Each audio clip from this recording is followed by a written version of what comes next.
Assalamualaikum warahmatullahi wabarakatuh. Perkenalkan, nama saya Hayatun Nafis, NPM 1903 10 10 10 296.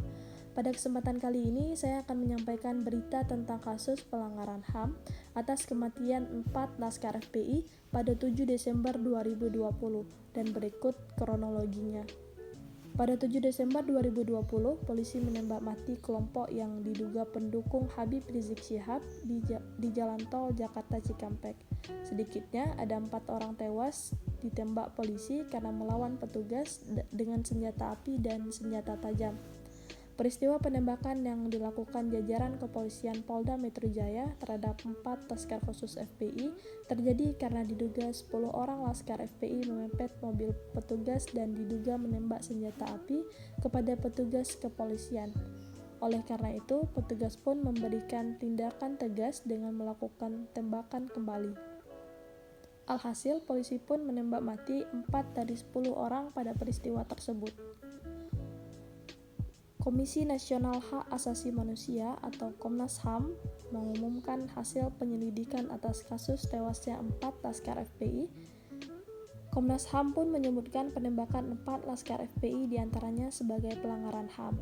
Hal ini disampaikan Komisioner Komnas HAM Khairul Amam pada konferensi pers di kanal YouTube Kompas TV pada Jumat 8 Januari 2021.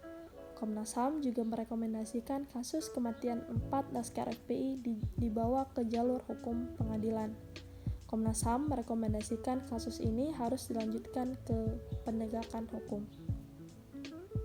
Yang dilanggar pada perkara ini adalah pembunuhan di luar hukum atau extrajudicial killing terhadap 4 laskar FPI yang dilakukan oleh aparat kepolisian.